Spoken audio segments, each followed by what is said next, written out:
The Prime Minister has committed to cutting the number of quangos. Today, we are abolishing the biggest quango in the world. Thank you, Madam Deputy Speaker. With permission, I'd like to make a statement on the future of NHS England. Since coming into office, this government has made big strides in fixing our broken NHS. Under the Conservatives, the NHS suffered years of industrial action, costing taxpayers billions and costing patients more than 1 million cancelled operations and appointments. We negotiated an end to the resident doctors' strike within 3 weeks. We have delivered the 2 million extra appointments we promised in our first year, and we did it 7 months early. And after 14 years of rising waiting lists under the Conservatives, we are finally turning the tide. Cutting waiting lists for 5 months in a row, cutting waiting lists through the winter pressures, cutting waiting lists by 193,000 so far and counting. We have agreed the GP contract with GPs for the first time since the pandemic, our first step to bringing back the family doctor. And we have delivered the biggest uplift in hospice funding for a generation. But there should be no doubt about the scale of the challenge ahead. We inherited an NHS going through the worst crisis in its history, so there is no time to waste. We inherited public finances with a £22 billion black hole, so there is no money to waste. The urgency of the crisis means we have to go further and faster to deliver better value for taxpayers and better services for patients, something the party opposite can't even begin to speak to a record on. Lord Darcy's independent investigation into the National Health Service traced the current crisis back to the 2012 top-down reorganisation of the NHS by the Right Honourable Lord Lansley. The Darcy investigation said the reorganisation was, and I quote, disastrous, a calamity without international precedent. It scorched the earth for health reform, the effects of which are still felt to this day. The Health and Social Care Act established more than 300 new NHS organisations, created a complex and fragmented web of bureaucracy, and, to quote the Darcy investigation, imprisoned more than 1 million NHS staff in a broken system. Well, today, Madam Deputy Speaker, we are putting the final nail in the coffin of the Conservatives' disastrous top-down reorganisation of the NHS. There are more than twice as many staff working in NHS England and the Department of Health and Social Care today than there were in 2010. Twice as many staff as when the NHS delivered the shortest waiting times and the highest patient satisfaction in history. Today, the NHS delivers worse care for patients, but is more expensive than ever before. The budget for NHS England staff and admin alone has soared to £2 billion. Taxpayers are paying more, but getting less. We have been left with 2 large organisations doing the same roles with an enormous amount of duplication. It is especially in times like these, when money is tight, that such bloated and inefficient bureaucracy cannot be justified. But even if the Conservatives hadn't left a £22 billion black hole in the public finances, the Prime Minister would still be announcing the changes he is today.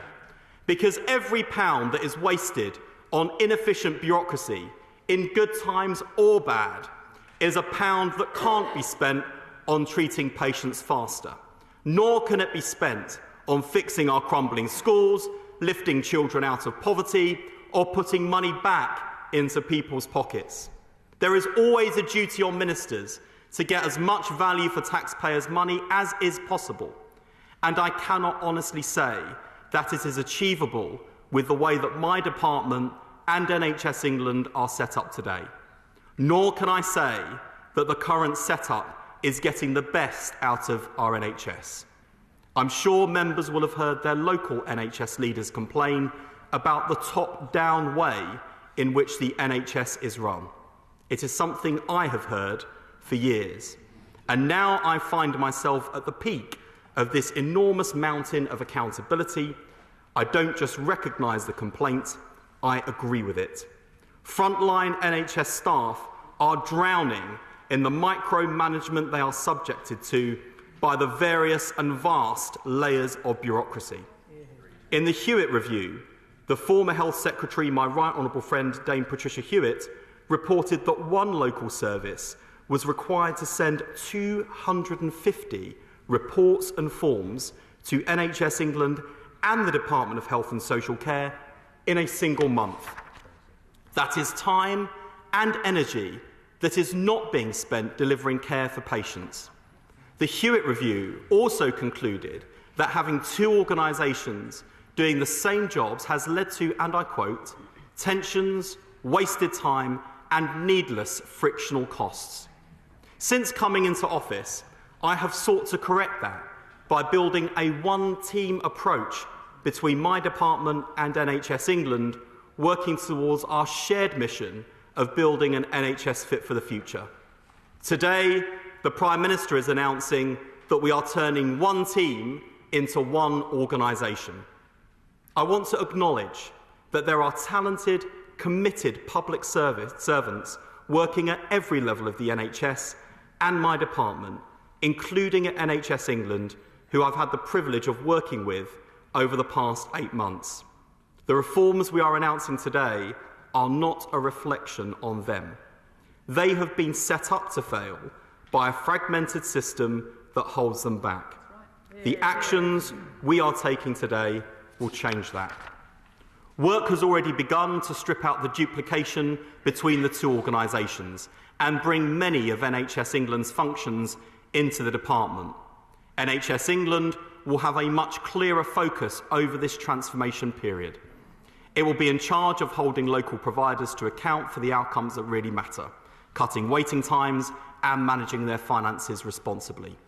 And it is tasked with realising the untapped potential of our National Health Service as a single-payer public service, getting a better deal for taxpayers through central procurement, being a better customer to medical technology innovators to get the latest cutting-edge tech into the hands of staff and patients much faster, and being a better partner to the life sciences sector to develop the medicines of the future. Over the next 2 years, NHS England will be brought into the department entirely. These reforms will deliver a much leaner top of the NHS, making significant savings of hundreds of millions of pounds a year. That money will flow down to the front line to cut waiting times faster and deliver our plan for change. By slashing through the layers of red tape and ending the infantilisation of frontline NHS leaders, we will set local NHS providers free to innovate, develop new productive ways of working and focus on what matters most, delivering better care for patients. Madam Deputy Speaker, I cannot count the number of Conservatives who have told me in private that they regret the 2012 reorganisation and wish they had reversed it when in office. But none of them acted.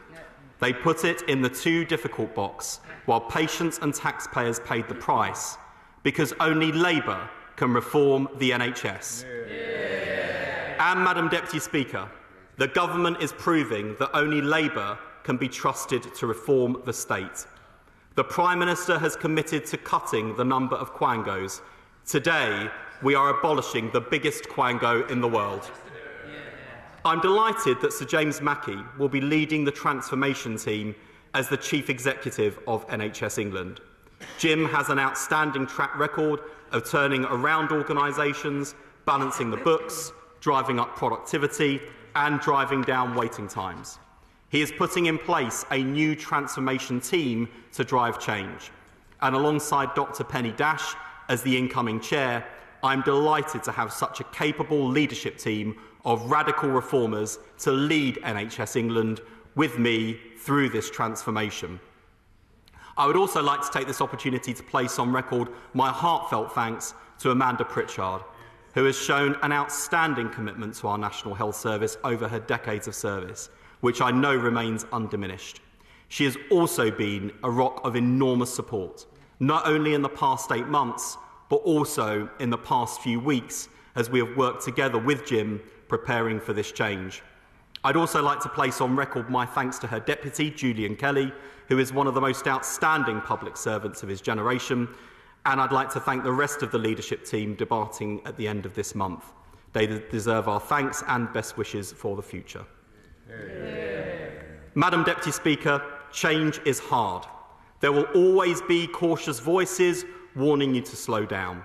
However broken the status quo is, there will be those who resist any change away from it. But we should be in no doubt. We inherited a National Health Service going through the worst crisis in its history. Patients are waiting unacceptable lengths of time for an operation, a GP appointment or an ambulance. This Labour government will never duck the hard yards of reform. We will take on vested interests and change the status quo so the NHS can once again be there for us when we need it. The Prime Minister has set an enormously ambitious target for the NHS to cut waiting times for operations from up to 18 months to a maximum of 18 weeks by the end of this Parliament. It will require us to go further and faster than even the last Labour government achieved. But patients in our country deserve nothing less. The reform the Prime Minister is setting out today will mean fewer checkers and more doers. It will cut through the complex web of bureaucracy and devolve more resources and responsibility to the front line to deliver better value for taxpayers' money and a better service for patients.